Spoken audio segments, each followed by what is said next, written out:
Gostaria de agradecer o convite que me foi feito pelos organizadores destes seminários. É com muito gosto que estou de novo aqui no ISA. Pronto, já lá vão uns anos, desde a última vez que tive que defender qualquer coisa aqui dentro. Mas pronto, neste momento a minha ideia é apresentar-vos um pouco do trabalho que tenho vindo a fazer nos últimos anos na área do milho e do melhoramento do milho. Eu trabalho, como disse a Luísa, no ITQB e no grupo de biotecnologia de células vegetais tenho um pequeno subgrupo de genética quantitativa de plantas e são estas as pessoas que neste momento fazem parte do meu grupo. Tenho estes 3 estudantes de doutoramento, a Mara, o Nuno e o Pedro, 3 técnicos que trabalham atualmente nos nossos projetos, mais a Catarina, que também é pós-doc, mas neste momento também trabalha num dos projetos em curso. Para além de trabalharmos em milho, trabalhamos também com várias leguminosas, mas hoje vou-vos falar só de milho. Pronto. Como é que isto funciona? Então, o meu interesse vai particularmente para as variedades tradicionais de milho portuguesas. Segundo a definição de Camacho Vila, como vocês podem ver ali, uma variedade tradicional é uma população dinâmica de plantas de uma espécie cultivada que tem uma origem histórica, uma identidade distinta e que normalmente nunca foi alvo de nenhum tipo de melhoramento formal, portanto, por parte dos melhoradores de plantas. É frequentemente muito diversa a nível genético, tem normalmente uma adaptação local, portanto é específica de cada zona onde foi desenvolvida e está muito bem adaptada a sistemas tradicionais de produção. São, portanto, normalmente fontes muito importantes de diferentes características interessantes para fazer face às necessidades de uma agricultura mais sustentável e normalmente são a base de todo o melhoramento, no caso do milho, de todo o material elite que se desenvolve para a produção das variedades híbridas modernas. É, portanto, muito importante conservá-lo e mantê-lo, porque o desenvolvimento de variedades híbridas é constante e andam sempre à procura de novas características interessantes. O que eu vos vou tentar fazer é uma pequenina história com muitos buracos, desde a introdução, ou desde a domesticação do milho, neste caso, até ao trabalho, à introdução em Portugal e depois ao trabalho que temos feito nos últimos anos. O milho foi domesticado há cerca de 6.000 a 9.000 anos atrás, na zona que é atualmente o sul do México, a partir do seu progenitor selvagem, o teosinte, que vocês podem ver aqui, este mais ramificado, e da hibridação entre estas duas, do desenvolvimento a partir deste progenitor selvagem, deu origem a 2 linhagens diferentes evolutivas de dispersão, uma delas pela zona das Caraíbas e dos Andes e a outra em direção à América do Norte e que deu depois origem às linhas americanas, normalmente também lisas. Isto depois traduz, e eu faço referência a estas 2 linhagens, porque depois o material que entra em Portugal acaba por provir destas 2 diferentes direções e por isso o material que existe no país é bastante diverso. O que é que aconteceu? Como vocês viram, demos um salto e chegámos ao século XV, XVII, desculpem. E o que é que acontece nesta altura? Com os descobrimentos, Portugal passa a ser o primeiro país europeu a adotar esta cultura. E o milho acaba por ser introduzido, como eu vos disse, em 2 épocas diferentes. Primeiramente, as que chegaram primeiro foram as populações da zona das Caraíbas e, posteriormente, já no século XVII, acabaram por chegar também as populações lisas que se desenvolveram na América do Norte e que, neste caso, não entraram diretamente pelos navegadores portugueses, mas depois já por uma introdução vinda por introduções feitas em França. Isto o que é que deu origem depois? O milho desenvolveu-se, pensando, por exemplo, que ele foi introduzido na zona onde chegaram os primeiros barcos na zona do Algarve, ele estendeu-se por todo o país. Como vocês sabem, a nossa geografia é muito diversa e, portanto, a variabilidade que chegou foi-se adaptando e foi dando origem a muitas variedades tradicionais diferentes. Isto Claro que quer por um lado a seleção natural que foi imposta pelas diferentes condições geográficas, quer pela seleção humana, porque cada agricultor que começou a produzir estas variedades tinha os seus determinados objetivos. Isto deu origem a uma grande diversidade de material e causou uma transformação radical na paisagem e mudou muitos dos nossos hábitos alimentares e que, de alguma maneira, está associado ao que se chama a Revolução Agrícola Portuguesa do século XVII e XVIII. Portanto, esta grande variabilidade é certamente fonte de muitas características interessantes, em especial de qualidade para panificação, porque muitos dos nossos agricultores adaptaram este novo cereal para a produção de pão. E como cresceram normalmente em condições de low input, têm baixas necessidades de azoto e estão adaptadas à policultura. Portanto, tem a ver com a duração dos ciclos, que são os que melhor se adaptam a este sistema produtivo. No entanto, atualmente, o que vemos é que há um grande risco de desaparecimento destas variedades nos campos dos agricultores. E por isso, daí o interesse que nós colocamos nestas variedades em particular e em tentar, de alguma maneira, valorizá-las e dá-las a conhecer, porque elas ainda existem no país, ao contrário de muitos outros países europeus onde realmente já acabaram por desaparecer, no caso do milho. Mas como nós ainda as temos e elas estão ali, eu acho que é uma loucura não fazer nada por elas. Bom, damos mais um salto e chegamos aos anos 40 e aqui começamos a ter, pronto, imaginem que desde a introdução até à década de 40, cada agricultor tinha as suas variedades tradicionais e ia adaptando as variedades às suas condições climáticas e às necessidades, aos objetivos de produção que ele tinha, que podiam ser quer para a alimentação humana na produção de pão, quer para a alimentação animal. E nos anos 40 começam-se a desenvolver os primeiros híbridos, as primeiras variedades híbridas de milho nos Estados Unidos. E como em muitas outras situações, Portugal foi um dos primeiros onde estes híbridos foram introduzidos e os agricultores tiveram imenso interesse em experimentar, porque realmente os agricultores portugueses são assim, já eram nos anos 40 e continuam a ser. Portanto, qualquer inovação, e não só os agricultores, os portugueses em geral, qualquer inovação muitas vezes é muito bem aceita no nosso país e noutros casos, noutras populações não é, porque as pessoas têm medo de experimentar. Mas neste caso os agricultores experimentaram e, portanto, tentaram adaptar estes híbridos, estes primeiros híbridos que vieram dos Estados Unidos, às suas produções. O problema é que não foram imediatamente aceitos, porque eles não tinham sido desenvolvidos para responder aos problemas dos agricultores portugueses. Portanto, normalmente tinham ciclos longos, não estavam adaptados aos sistemas de policultura que naquele momento ainda eram prevalecentes em Portugal. Tinham má qualidade para a produção de pão, que era realmente um dos objetivos importantes naquela altura para os produtores de milho nacionais, e eram muito exigentes em fertilizantes, coisa que os agricultores não estavam habituados naquela altura. Eu estou a falar de uma agricultura muito tradicional, portanto isto é nos anos 40. No entanto, a FAO acabou, quando se deram conta, portanto os híbridos americanos não eram bem aceitos na Europa, começou-se a desenvolver híbridos próprios para as condições europeias. E a FAO teve um papel importantíssimo neste desenvolvimento de material e deu origem aos primeiros híbridos europeus foram desenvolvidos com o apoio da FAO.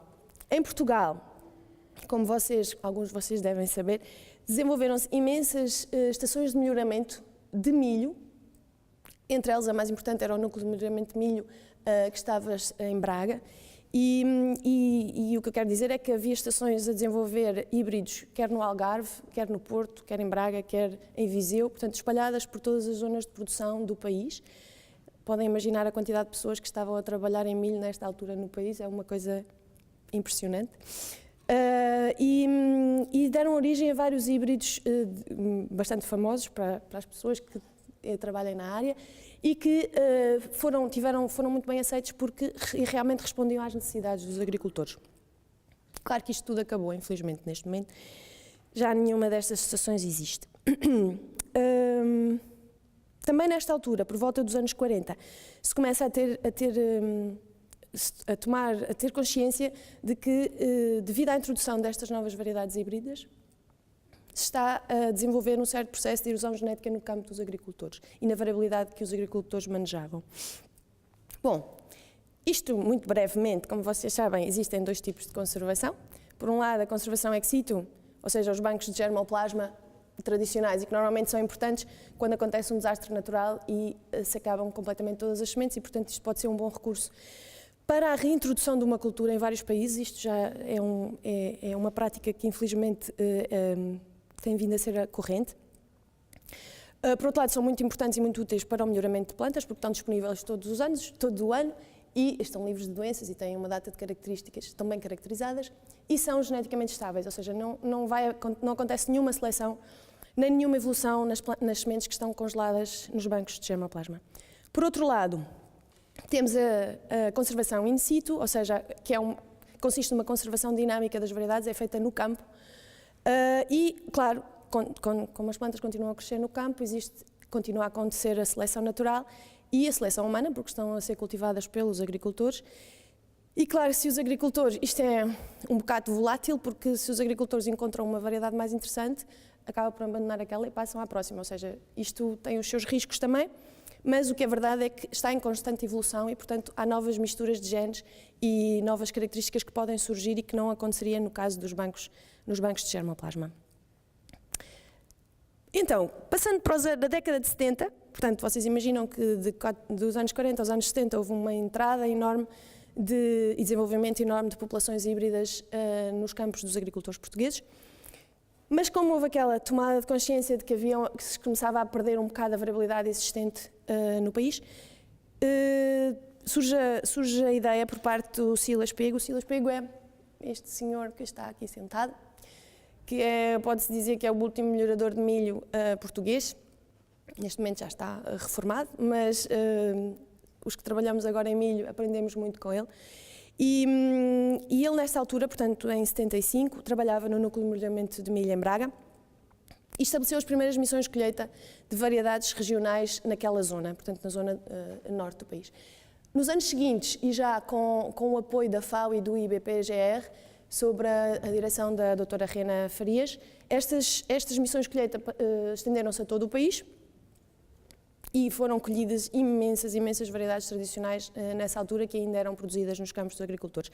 Todo este material acabou por ser a base do desenvolvimento do Banco Português de Germoplasma Vegetal, em que se formou em 77 e que atualmente se encontra em Braga. Suponho que vocês conhecem esta instituição. Portanto, nesta altura, quando o Silas Pego iniciou estas primeiras missões de colheita, o objetivo dele não era propriamente a conservação estática destas sementes num banco, mas utilizá-las e, de alguma maneira, portanto, conservá-las de uma forma dinâmica, e por isso ele dava muita importância à coevolução dos recursos conservados e achava que era muito importante desenvolver estratégias para a possibilidade de as conservar in situ. O que nós vemos é que os agricultores que mantêm as variedades tradicionais, que atualmente ainda acontece, mantêm-nas quer pela sua qualidade, quer pela sua estabilidade, ou seja, são normalmente, por terem uma certa diversidade, são muito mais resilientes a todas as alterações que podem acontecer no ambiente. Andando um bocadinho mais para a frente, o que então o Dr. Silas estabeleceu foi um programa de melhoramento participativo no Vale do Sousa, isto nos anos 80, já contando com o apoio do CIMIT. Aqui podem ver o Dr. Silas com o Sr. Meireles, que é um dos agricultores que esteve mais anos, que fez parte deste programa de melhoramento de plantas. Ele trabalhou neste programa há cerca de 30 anos. E este programa foi estabelecido para tentar dar resposta aos problemas que os pequenos agricultores daquela zona, portanto estamos a falar da zona do Vale do Sousa, no Minho, que tinham normalmente terrenos muito pequeninos, eram parcelas muito pequenas e, claro, onde o modelo da monocultura não funciona, normalmente, tradicionalmente aqueles agricultores estão completamente em policultura e aqui, neste caso, em particular, as multinacionais não tinham um mercado. Isto porquê? Não só porque as parcelas de terreno eram muito pequeninas, porque, na verdade, estes agricultores também fazem híbridos, e esse, sim, é um mercado das multinacionais, mas porque eles estavam interessados em continuar a produzir as populações, ou seja, as variedades tradicionais. E o que acontece com uma população ao contrário dos híbridos, um agricultor que produz híbridos tem que comprar semente todos os anos, obrigatoriamente, porque normalmente, para que se expresse o vigor híbrido, a semente tem que ser sempre um híbrido novo. Ou seja, há o vigor híbrido decai na geração seguinte, portanto os agricultores não guardam semente de uns anos para os outros, se querem manter os altos níveis de produção. No caso das populações, ou seja, as variedades tradicionais são populações de polinização aberta, o agricultor, se souber fazer bem as coisas, seleciona as suas sementes, pode comprar semente uma vez na vida e não precisa de comprar nunca mais. Portanto, é um investimento que ele faz uma vez e desde que mantenha a seleção bem feita, que não haja um decréscimo da qualidade nem da produção, ele não precisa mais das empresas de sementes. Por isso, de maneira alguma, as multinacionais estavam interessadas neste material com o objetivo de venderem sementes. Podem ter interesse, outros interesses, como eu vou explicar, que é as características que estas variedades podem apresentar e que podem ser interessantes para o desenvolvimento de linhas puras. Portanto, as prioridades do Dr. Silas, neste caso, era manter a diversidade e a qualidade, neste caso para a produção de broa, e que as plantas necessitassem de um baixo consumo de fatores de produção e que estivessem adaptadas às condições de policultura. Este programa já está a decorrer e continua a decorrer atualmente, já, portanto, há 28 anos. Desenvolveram-se várias variedades lisas, brancas ou amarelas altamente produzidas, que são polinizações de populações de polinização aberta, as Open Pollinated Varieties, e ganhadoras de muitíssimos prémios, entre eles o concurso da melhor espiga do Val do Sousa. Devo dizer que este concurso normalmente ocorre todos os anos e é onde estão os híbridos, ou seja, vocês sabem que as espigas dos híbridos são coisas descomunais normalmente e são essas que vão ao concurso. E as espigas do Sr. Meireles, das populações tradicionais que ele tem, melhoradas por esse sistema, ganham a todos os híbridos. É uma coisa impressionante. São espigas também descomunais, por assim dizer. Portanto, isto é um bom exemplo de que o melhoramento simplificado e que o agricultor pode aplicar às suas plantas pode ainda ajudá-los muito a fazerem melhor com as suas próprias sementes e a não desistirem das sementes. Acima de tudo, isso é que é importante. Eu não estou propriamente a dizer que as populações são a alternativa aos híbridos, de maneira alguma. São dois objetivos completamente diferentes. E estes próprios agricultores mantêm, muitas vezes, mantêm híbridos para a produção de alimentos para animais e mantêm as suas populações para a produção de farinha para a broa, porque a qualidade não está nos híbridos. Pelo menos não nos que estão disponíveis no mercado neste momento. O Vaso, que é o projeto do Val do Sousa, quais eram as suas particularidades? O melhoramento era feito lado a lado entre o agricultor e o melhorador, portanto o melhorador deixava a estação de melhoramento e passava a fazer os seus ensaios de campo na quinta do agricultor e tinha que respeitar as tradições locais, portanto tinha que respeitar que tinha que ser em policultura e tinha que ser o sistema de produção de baixos inputs, como o agricultor estava habituado e achava que devia continuar a fazer. Por outro lado, tinha a possibilidade de ensinar conceitos básicos de genética quantitativa ao agricultor e isto deu origem a muitas populações, por um lado, ao melhoramento das populações que existiam, tornando as populações melhoradas, e por outro lado, à produção de populações sintéticas. Estas populações sintéticas resultavam no cruzamento de muitas linhas que tinham sido selecionadas por entre as diferentes variedades que tinham iniciado o programa e que têm muitas particularidades muito interessantes porque eram altamente, o vigor híbrido também se expressa nas populações e portanto eram muito mais produtivas. Bom, aplicavam-se diferentes métodos de melhoramento, quer por um lado a seleção massal que era aplicada pelo agricultor fazendo um controle quer da parte masculina, quer da parte feminina da planta, quer no campo, quer no armazém, e o melhorador por sua vez fazia uma seleção recorrente pelo sistema de linhas S1 e S2, o que permitia ao agricultor ir comparando, como os ensaios estavam lado a lado, o agricultor podia comparar o que é que acontecia quando ele fazia uma coisa e o que é que acontecia quando o melhorador fazia outra. E eles iam, e estavam todo o dia, estavam os dois em contacto, iam trocando opiniões. E tenho a dizer que o Sr. Meireles é um agricultor de mão cheia e é muito difícil convencê-lo do que quer que seja, porque ele realmente, quando faz uma coisa, faz muito para que ele mude tem que ter bons argumentos e na verdade ele atualmente diz que sim, que aprendeu muito com este sistema. Portanto, através deste programa de melhoramento acaba por se fomentar a conservação in situ destas variedades porque elas começam a produzir mais, começam a ser mais rentáveis e portanto o agricultor ganha mais dinheiro com elas e não acaba por não desistir delas no fim de contas. O Sr. Meireles não tem qualquer problema em vender a sua produção na zona. Claro que depois temos o problema das leis. Pronto, e é um problema, e a nível europeu neste momento é um grave problema por causa da certificação de populações não homogéneas, que está muito a ser discutido neste momento. e que pode ser um grave entrave à comercialização destas variedades melhoradas. Mas, de qualquer maneira, este problema não é só de Portugal, existe um pouco por toda a Europa e está-se a tentar dar a volta através do que se chamam as variedades de conservação. Porque o que acontece é que o agricultor pode produzir, mas não pode vender. E então, claro, não tem lógica nenhuma. Não pode vender como semente, é o que eu quero dizer. Portanto, pode vender para transformar em farinha ou assim, mas claro que ele vende a semente aos outros agricultores para eles semearem os seus campos. E desta maneira, uma coisa muito importante é que também se dá voz aos agricultores. É como se fosse um melhoramento que é feito a partir do objetivo final. Portanto, neste caso, está-se a resolver um problema do próprio utilizador final, que é o agricultor, e não propriamente de uma multinacional produtora de sementes. O que vocês têm aqui é uma folha do Dr. Silas, em que ele resumia, não sei se está para ver muito bem, o ABC da seleção fenotípica recorrente, ou neste caso estava-se a referir à seleção massal. E o que ele diz é que tem 3 pontos importantes em que se faz a seleção. Por um lado, antes da floração, e que se faz o desbaste das bandeiras que não interessavam. Por outro lado, a colheita, e neste caso já se olham para características das espigas da sanidade, portanto se a planta está em boas condições ou não, e se faz a famosa técnica do pontapé. Isto, no fim de contas, é uma coisa muito básica, mas o que é uma seleção indireta para, por um lado, a resistência à broca e, por outro lado, a profundidade das raízes. Portanto, se a planta dobra ou cai, ou quer que seja, quando lhe se fazem este pequeno processo, essa planta não interessa. Portanto, é uma seleção, é posta de parte. E, finalmente, no espigueiro, também se voltam a selecionar, neste caso, a espiga, em que se tem uma data de características da espiga em consideração.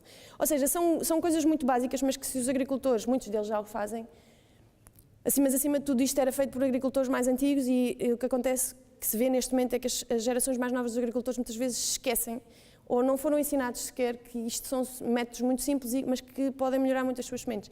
Portanto, e efetivamente melhoram, e todo este processo destes 28 anos de seleção foi muito baseado neste tipo de aproximações muito simples e que qualquer agricultor pode fazer. Portanto, como eu vos dizia, este tipo de melhoramento permite que os agricultores façam melhor com as suas próprias sementes, diminui a lacuna de produção que existe entre as variedades tradicionais e as variedades modernas, porque quando eu estou a falar de uma... Ok, nós agora neste momento em Portugal temos híbridos de milho que podem chegar às 18 toneladas, o topo, mas muitos dos nossos híbridos, em muitas das zonas portuguesas, podem produzir cerca de, sei lá, 13 toneladas, 16, por aí, quando não são nas melhores condições. E as variedades tradicionais melhoradas, estas deste programa Vaso, já chegam às 10 toneladas por hectare. Portanto, não estamos a falar do que é uma variedade tradicional, que são normalmente 3 toneladas de produção por hectare. Não tem nada a ver com estas plantas de que eu vos estou a falar agora. Portanto, isto vai dar já uma certa garantia económica ao agricultor e, de alguma maneira, fomentar a sua permanência em produção. Bom, e então, chegamos a 2001 e, nesta altura, coincide mais ou menos com a minha volta a Portugal. E a ideia era, infelizmente, no país, como vocês viram, o Dr. Silas é já de uma geração mais antiga e entre ele e a minha geração não houve melhoradores de milho. Infelizmente,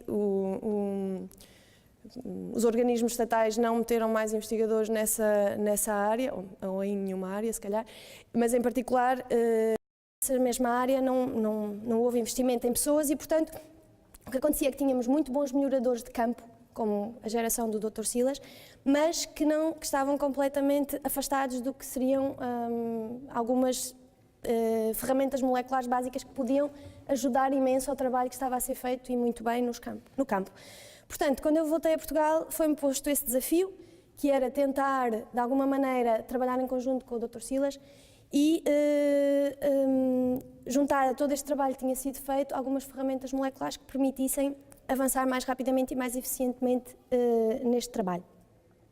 Então, juntou-se um grupo de pessoas a que nós chamamos o cluster de milho português, quer da área da etnobotânica, da agronomia, da genética quantitativa e molecular e da qualidade agroalimentar, com o objetivo de trabalhar todos em conjunto de forma a tentar melhorar as variedades tradicionais portuguesas e a valorizar o milho português.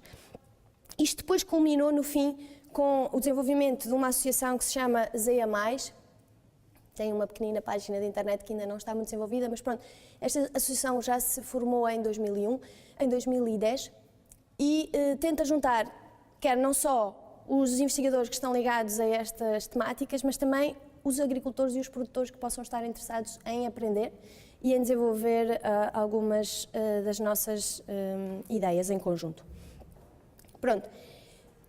E para tudo isto, claro, desde 2001 temos tido vários projetos a funcionar, todos eles com uma grande componente. Bem, os 3 primeiros realmente são só milho, e o último é a participação num projeto europeu, não só de milho, mas em que também há uma grande componente na parte da investigação nas variedades tradicionais de milho, e que nos têm permitido manter este trabalho a decorrer. Então, quais eram os nossos principais objetivos nesta altura? Por um lado, seria tentar identificar os genes de características que sabíamos que existiam nas variedades tradicionais e que eram valorizadas, quer, por um lado, a qualidade organolética, quer, por outro lado, a capacidade tecnológica para a produção de pão e a fasciação, que é esta característica que vocês veem aqui das espigas achatadas e com um grande número de carreiras de grão, que é típico das variedades tradicionais portuguesas, e aparecem muitas delas, e que pode potenciar a produção. E, por outro lado, desenvolver ferramentas, neste caso ferramentas moleculares, que permitissem aumentar a eficiência e a velocidade de seleção de algumas destas características. E, claro, no fim de contas, fomentar a conservação e a utilização das variedades tradicionais que ainda estavam em produção, de forma a que podemos continuar a ter esta fonte de características a desenvolver-se dinamicamente no campo dos agricultores. Uma das coisas que tentámos também investir foi na broa de 100% de milho. Tradicionalmente, vocês sabem que a broa é um pão que é feito com mistura de milho e centeio, ou milho e trigo, dependendo da zona. Mas o objetivo neste caso era, se nós conseguimos desenvolver um produto, e é possível, porque já testámos isso com os nossos colegas da tecnologia alimentar, se desenvolvemos um produto que seja 100% de milho, por um lado é muito mais fácil controlar também a sua qualidade, porque sabemos que é daquela variedade, do género, pensemos, por exemplo, num produto de denominação de origem controlada. E, por outro lado, tem um mercado muito interessante, que não sei se vocês conhecem, mas é o mercado dos celíacos, que não podem, de maneira alguma, comer pão de trigo ou de centeio, e, portanto, poderia ser uma mais-valia e uma forma de aumentar o valor económico destas variedades no mercado e o agricultor conseguir mais dinheiro por elas. Portanto, todas estas ferramentas que nós iríamos desenvolver iriam permitir a seleção de plantas interessantes numa fase mais precoce, chamada seleção assistida por marcadores, e de uma forma mais eficiente, sem o efeito ambiente, porque muitas destas características com que nós trabalhamos são características altamente influenciadas pelo ambiente, são características quantitativas. Por outro lado, outro objetivo, ou seja, como eu vos dizia, nós não pomos de parte de maneira alguma o desenvolvimento de híbridos, e por isso é também importante utilizar estas mesmas variedades tradicionais como fonte de linhas puras divergentes para aumentar os níveis de heterozigosidade e, portanto, servir-nos desse mesmo material para o desenvolvimento de híbridos com alguns outros objetivos que não, por exemplo, aqueles que nós estamos a trabalhar agora, mas que possam ser interessantes, possam surgir no futuro. Bom, em 2004 nós começámos por caracterizar de uma forma muito preliminar a diversidade que existia numa coleção de linhas puras que tinham sido desenvolvidas especialmente a partir de variedades tradicionais. Todo este material estava conservado no Banco de Germoplasma português, em Braga, e resulta muito do trabalho de todas aquelas estações de melhoramento de plantas de que eu vos falei, de melhoramento de milho que eu vos falei, que existiam no país na década de 60. Portanto, este conjunto, analisámos neste caso 104 linhas puras, são linhas que tiveram em 10 a 12 anos de autofecundação, portanto são muito próximas do que pode dizermos ser uma linha pura. Claro que ainda tem uma certa porcentagem de heterozigosidade, mas pronto.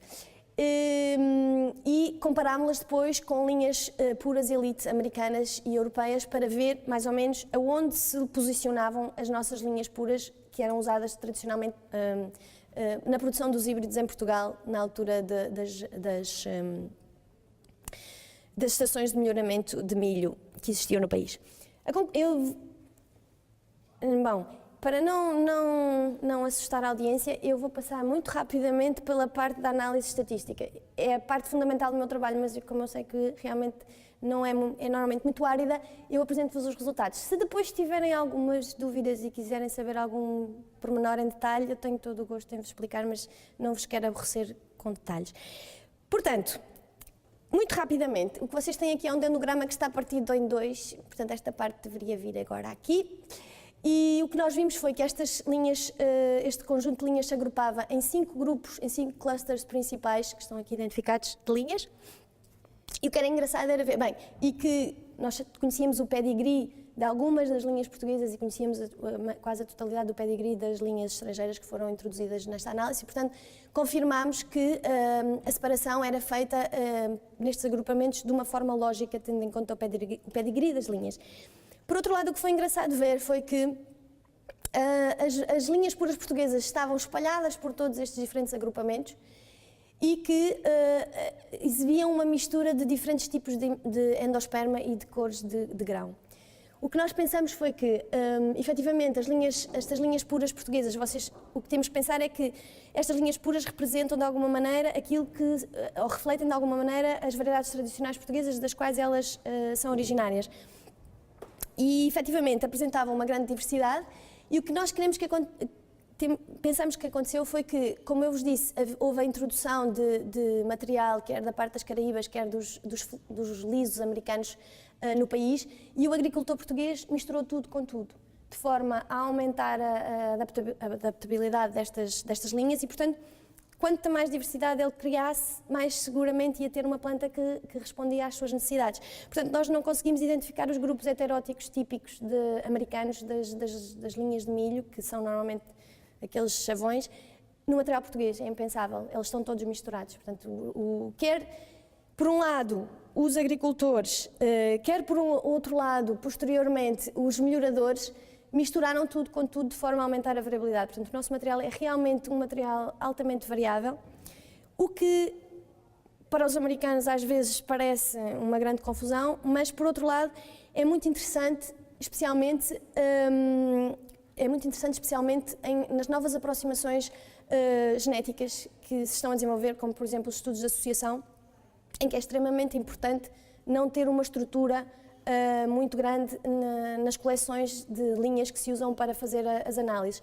E o material português não tem essa estrutura, portanto realmente é um passo à frente do que acontece nas linhas puras americanas, porque claro, eles têm objetivos completamente diferentes, que é o desenvolvimento de híbridos, e para eles é muito importante que os grupos heteróticos se mantenham bem separadinhos. Portanto, o que eu acho que aconteceu foi exatamente isso, quer por um lado o agricultor, quer posteriormente os melhoradores que desenvolveram estas linhas puras, misturaram tudo com tudo, dando origem a uma grande variabilidade. Por outro lado, neste trabalho também conseguimos ver que os marcadores moleculares que usámos, que eram microsatélites, eram extremamente eficientes na identificação das associações entre as diferentes linhas e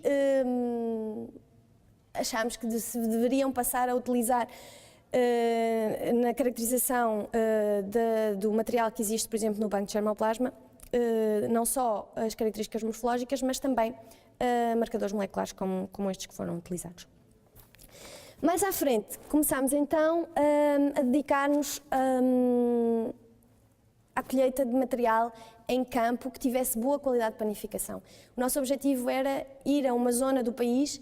Pronto, nós sabíamos que havia muito material guardado no banco de germoplasma português, mas efetivamente não tínhamos nenhuma informação sobre a qualidade daquele material para a produção de pão, e o nosso objetivo não era dedicar-nos a caracterizar um material que se encontrava no banco de germoplasma, porque é imenso, são milhares e milhares de linhas, nem sequer saberíamos por onde começar. Portanto, a ideia foi ir a uma zona conhecida por ser boa para a produção de pão e ver o que é que ainda existia nos campos dos agricultores. Isto também era um exercício muito importante para vermos se realmente tinha acontecido o tal erosão genética de que toda a gente tinha medo nos anos 40, o que é que tinha acontecido até agora. Portanto, as primeiras colheitas de que eu vos falei foram nos anos 70 e nós gostaríamos muito de ver então o que é que acontecia neste momento e comparar com essa altura. Portanto, nós sabíamos que a broa é ainda extremamente importante a nível económico e social nas comunidades rurais, especialmente nas zonas centro e norte do país, E sabíamos também que ainda existiam, e por esse motivo, há ainda muitas variedades tradicionais em produção, simplesmente por esse motivo. Se nós não produzíssemos broa das variedades de milho tradicionais, já teria desaparecido tudo. E isto é uma coisa, por exemplo, que nós vemos em França. Os nossos colegas, por exemplo, no projeto europeu, eles não têm variedades tradicionais a serem produzidas em campo, eles têm que ir aos bancos de germoplasma para conseguirem testar agora variedades tradicionais, por exemplo, neste projeto, porque os agricultores não tinham este objetivo tão particular que para nós funcionou muito bem porque conservou as variedades no campo dos agricultores. Portanto tinha-se medo que tivesse acontecido, e aconteceu também, um progressivo desaparecimento devido ao abandono agrícola, sem dúvida, e devido à introdução dos híbridos. Por outro lado, aquelas variedades que nós encontrássemos em campos seriam realmente ideais para estudos de melhoramento, porque tinham sido aquelas que tinham sobrevivido, de alguma maneira, de certeza, tinham qualidade para a panificação, ou tinham já um nível básico bastante elevado, e teriam de certeza, devido a terem evoluído durante muito tempo no campo do agricultor, combinações de genes únicas que não estariam de maneira alguma nas linhas conservadas no banco de germoplasma. Desta forma, fomos para a zona centro-norte, com uma altitude bastante variável, portanto, toda a zona central do país, quase desde Coimbra até ao topo da Serra da Estrela, e os objetivos eram, vocês podem ver, não passou tudo, mas pronto, é esta zona aqui, mais ou menos. E os objetivos foram a caracterização. Queríamos, no curto prazo, conseguir caracterizar a qualidade de panificação dos milhos regionais naquela zona e, a longo prazo, estabelecer uma rede de melhoramento participativo de forma a que se realmente houvesse qualidade naquele material e encontrássemos pessoas interessadas em fazer o trabalho, que não se perdesse e que continuasse e por aí fora. Portanto, contactámos várias associações locais, muitos agricultores, a Drabli e o Parque Natural da Serra da Estrela, que nos deram um apoio incrível para o contacto que foi feito entre nós e os agricultores. O que encontramos então foram muitos técnicos e agricultores extremamente receptivos. Os agricultores apresentavam um conhecimento pormenorizado das suas variedades, de todas as características da planta que esta dava melhor. Muitos dos agricultores tinham várias variedades diferentes de milho, consoante o objetivo com que produziam aquelas variedades. Estavam normalmente associadas a sistemas de policultura, dizíamos de qualidade porque todos eles produziam broa, e altamente sustentáveis porque eram normalmente de baixo input. Portanto, por outro lado, o agricultor tinha punha todo o seu empenho em manter a variabilidade porque sabia que desta maneira era uma garantia para a produção em qualquer circunstância ambiental. O que nós víamos, por exemplo, uma das perguntas que fazíamos aos agricultores era como é que seleciona as suas sementes, ou seja, o que é que faz, que sementes é que guarda para o ano a seguir.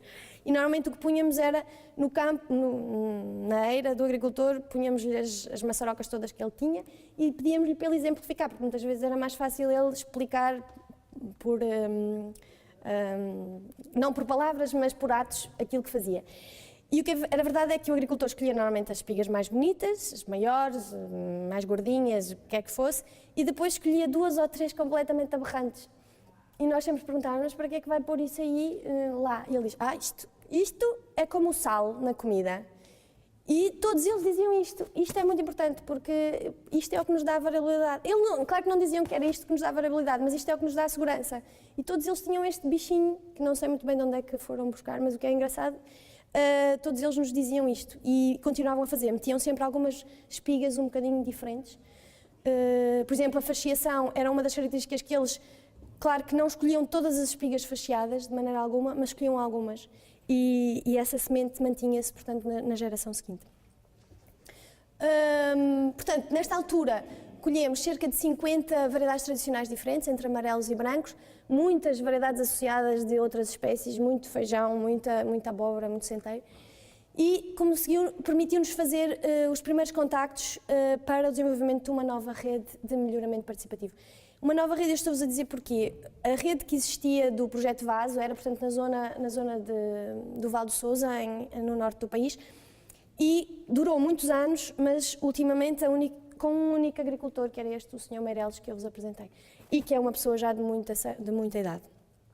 Portanto, a nossa ideia era, neste momento, cativar agricultores mais jovens, com materiais interessantes e de alguma maneira, mostrar o exemplo do que tinha sido feito no Val do Sousa, numa região completamente diferente, e juntar as duas coisas boas para ver o que é que saía dali.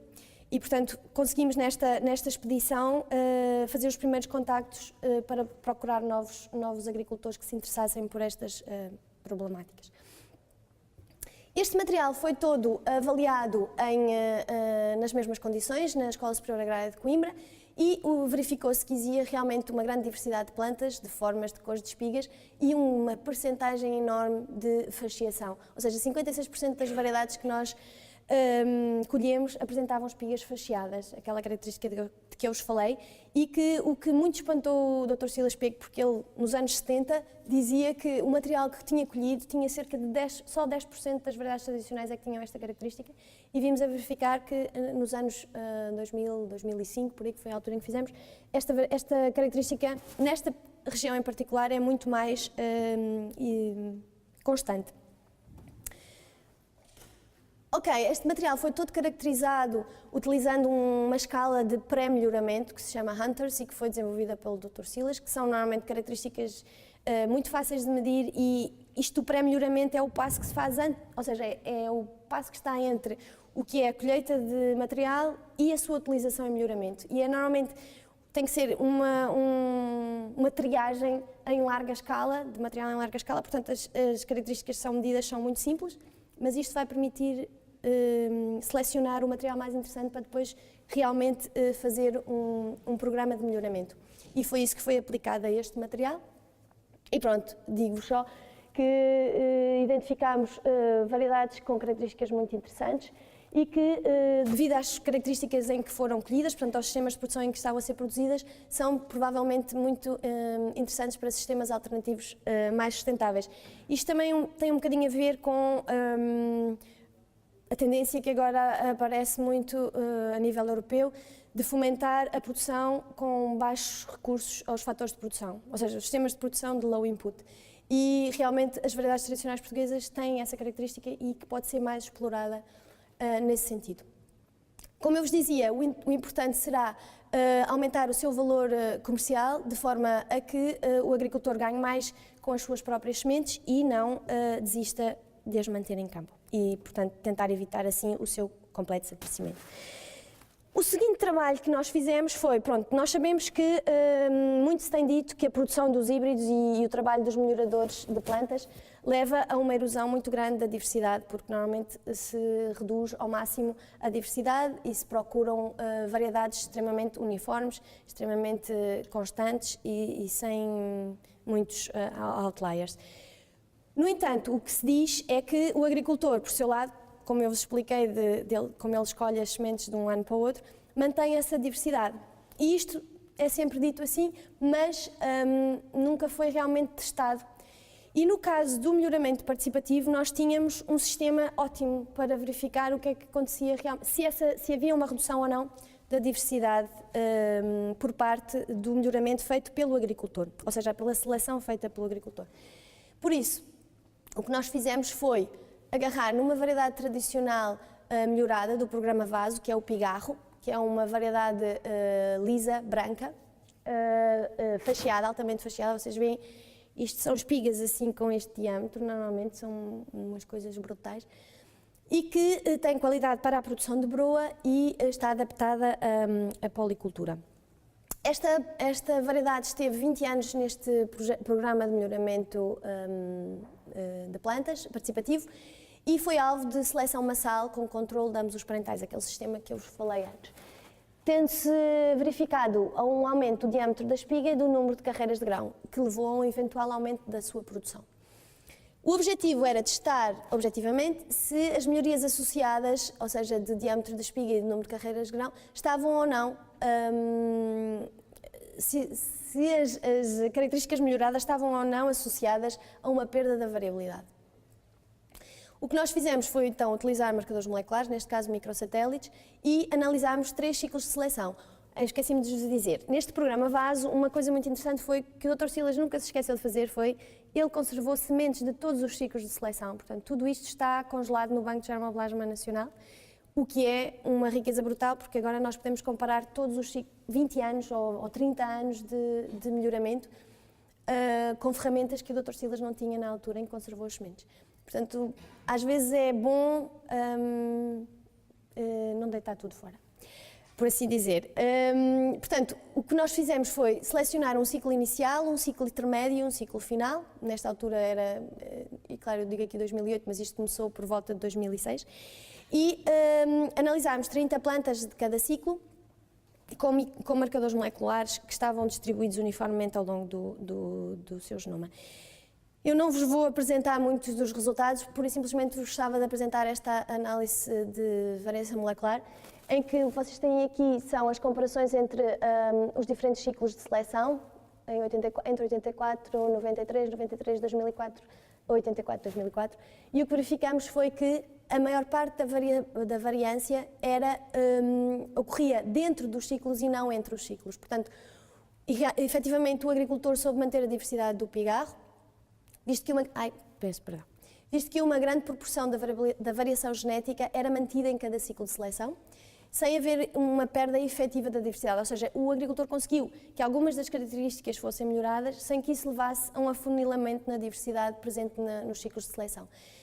Por outro lado, o que nós verificámos também foi que a diversidade mantida não era exatamente a mesma. Estes não são os resultados que eu vos apresento aqui, mas o que víamos era que havia uma variação no número de alelos privados ou privativos em cada ciclo de seleção, não eram sempre os mesmos. E isso também, se calhar, tem a ver um bocadinho com as alterações fenotípicas que depois foram observadas ao longo da seleção. Como eu vos disse, portanto, estas mudanças qualitativas tiveram uma expressão fenotípica que deu origem ao aumento do tamanho da espiga e da produção. Pronto. O passo seguinte foi passarmos, então,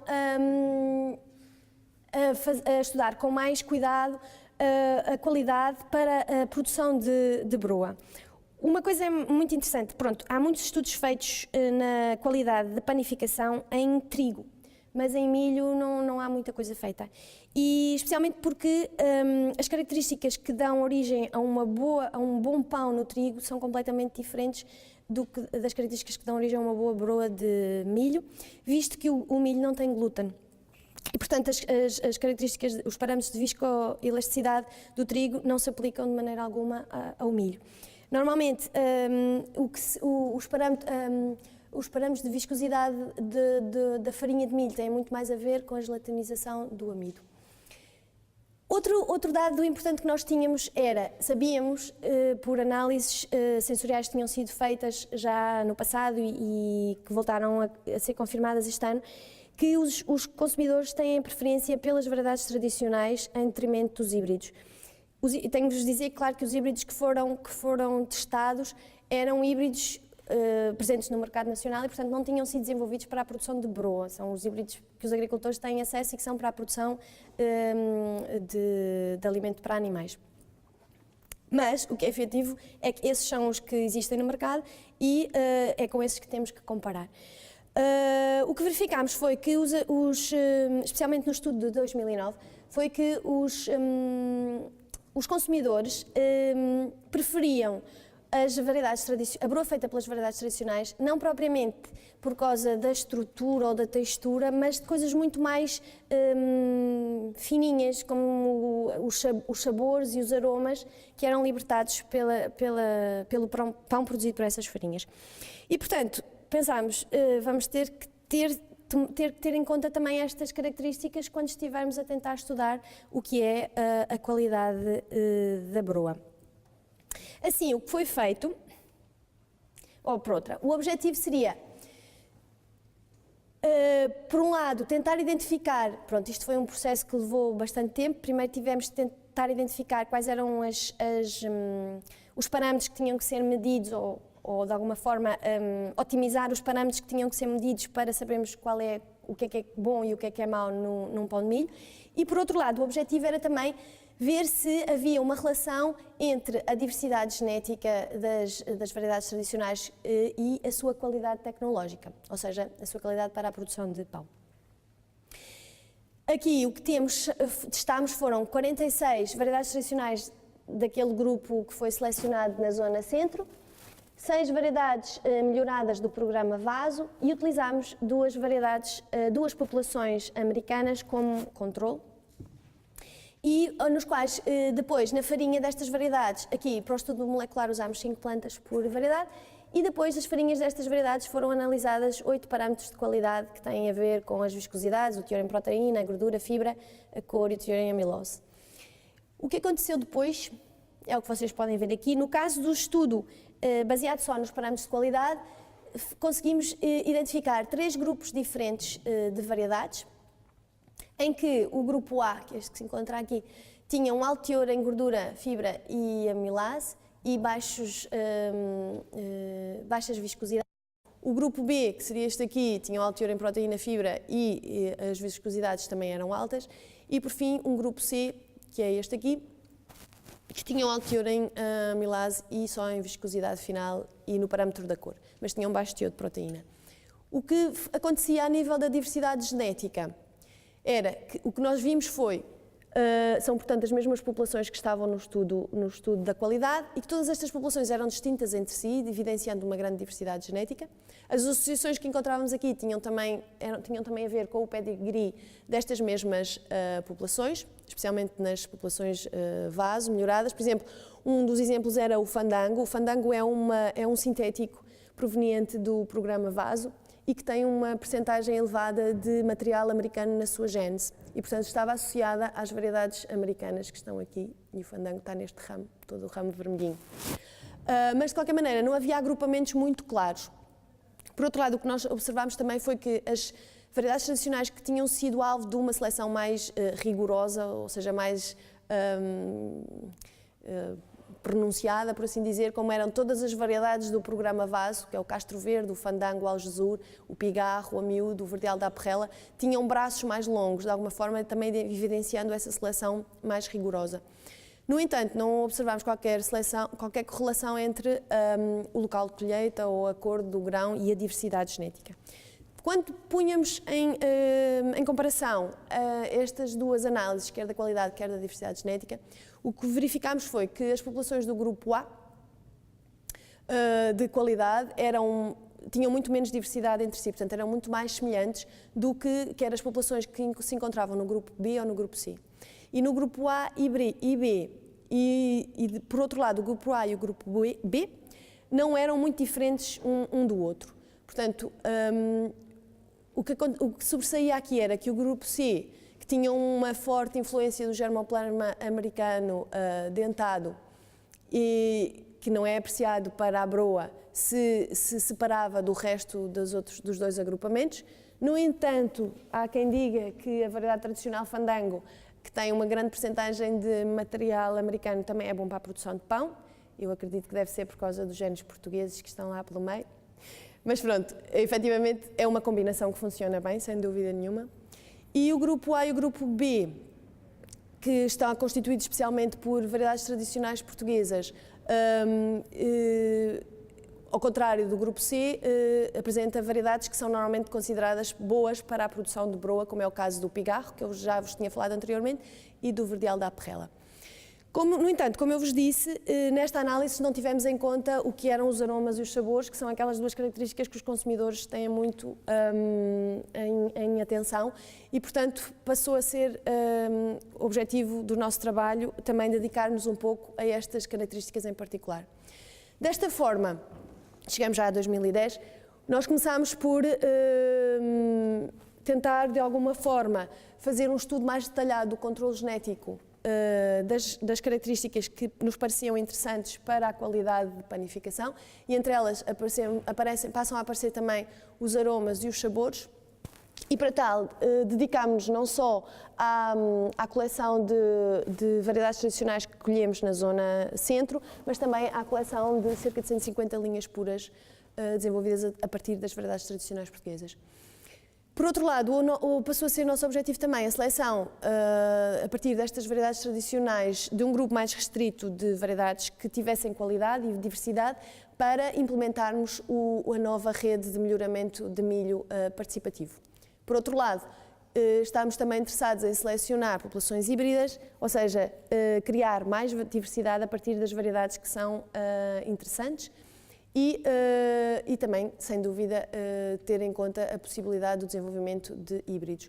Como eu vos disse, temos por um lado, estudamos características organoléticas, tecnológicas e nutricionais. Isto é, por exemplo, uma máquina que mede os parâmetros de viscosidade das farinhas. Dedicamos-nos também ao estudo dos compostos fenólicos e dos voláteis que se libertam das farinhas quando da produção da broa. Diferentes características agronómicas, características das espigas e, claro está, complementado tudo com os estudos dos marcadores moleculares.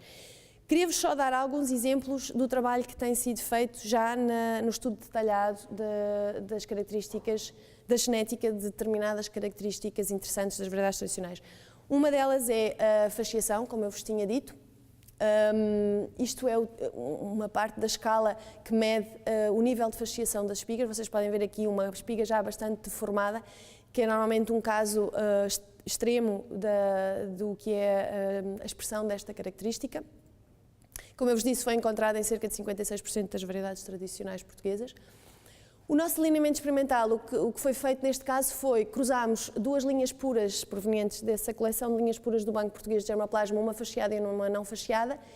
Utilizámos a população F2 para o desenvolvimento de um mapa de ligamento e utilizámos as famílias F2-3 para, em ensaios multilocais, medir várias características fenotípicas relacionadas com características da espiga e, entre elas, também a fasciação. É claro que depois medimos também outras características como a produção e características relacionadas agronómicas importantes.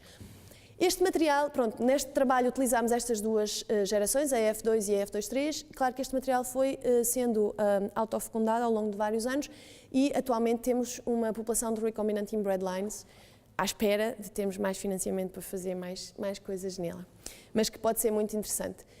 Portanto, o que aconteceu utilizando este material, estas duas populações de que vos referi, a população F2 e a F2-3, por um lado, em laboratório, nós começámos por fazer uma análise com microsatélites na população F2.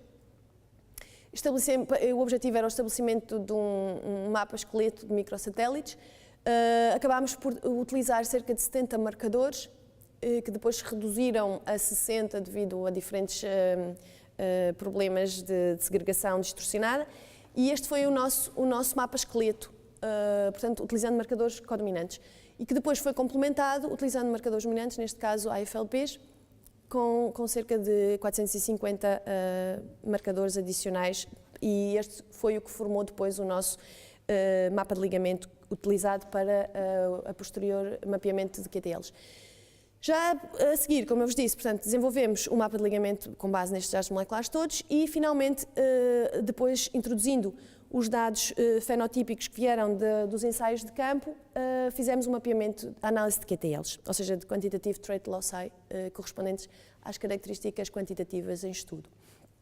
Dou-vos só aqui um exemplo. Como vocês viram, havia quase cerca de 20 características que foram medidas e este estudo foi feito para cada uma dessas em particular.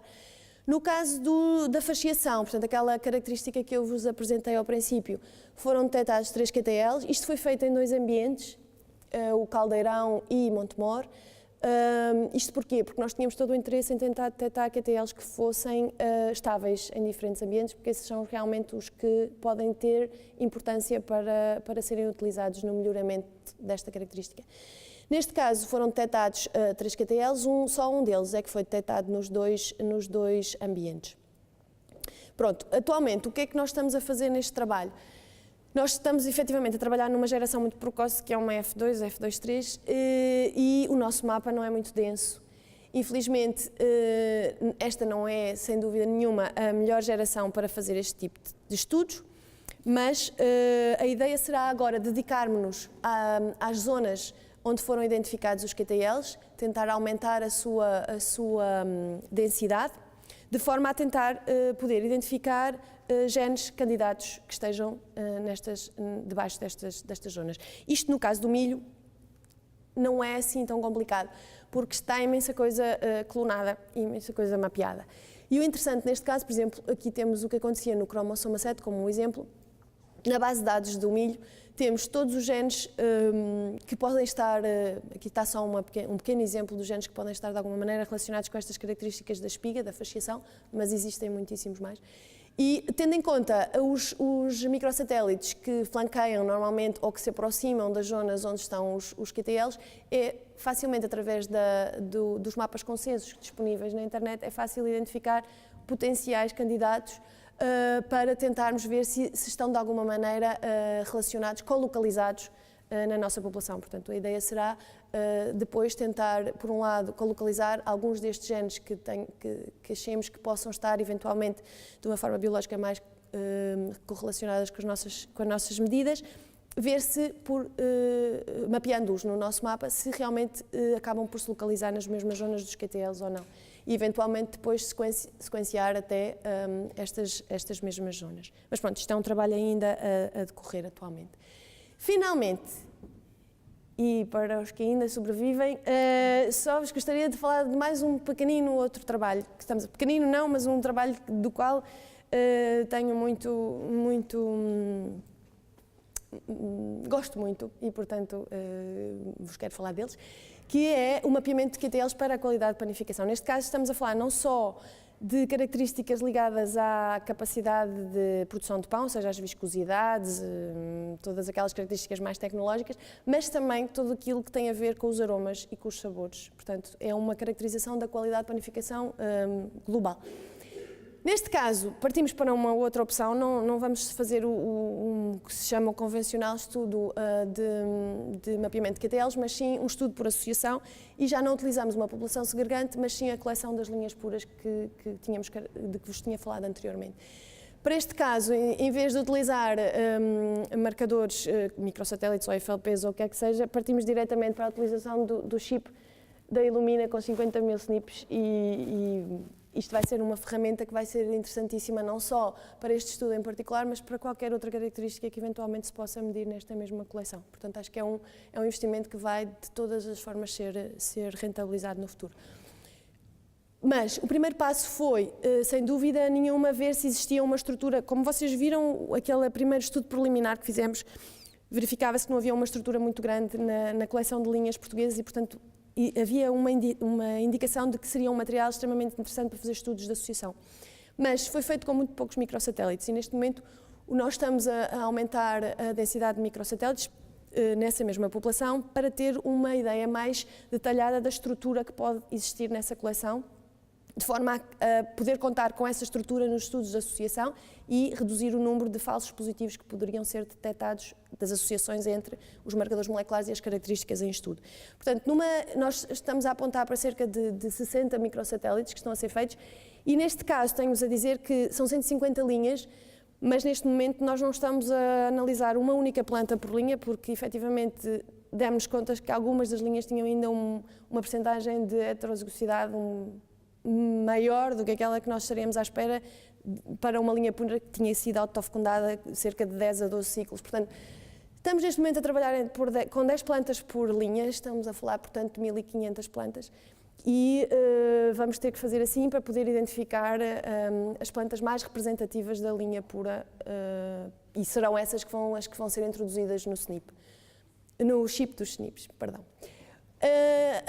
Atualmente temos já os dados dos primeiros 30 microsatélites, exatamente, o que vocês têm aqui são as 150 linhas, e foram identificados dois grupos de germoplasma em particular.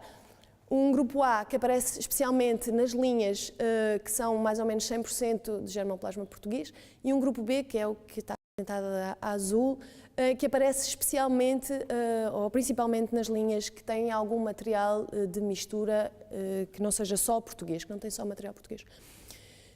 De todas as formas, o que nós podemos verificar já é que esta coleção de linhas puras apresenta uma grande diversidade, a estrutura continua a não ser muito clara, não é muito pronunciada, o que é uma vantagem, e o que vamos fazer neste momento é, através de uma estratégia de maximização, que são normalmente aquelas estratégias usadas para o desenvolvimento das coleções, das core collections nos bancos de germoplasma, portanto, para reduzir ao máximo o número de entradas para manter a maior variabilidade possível.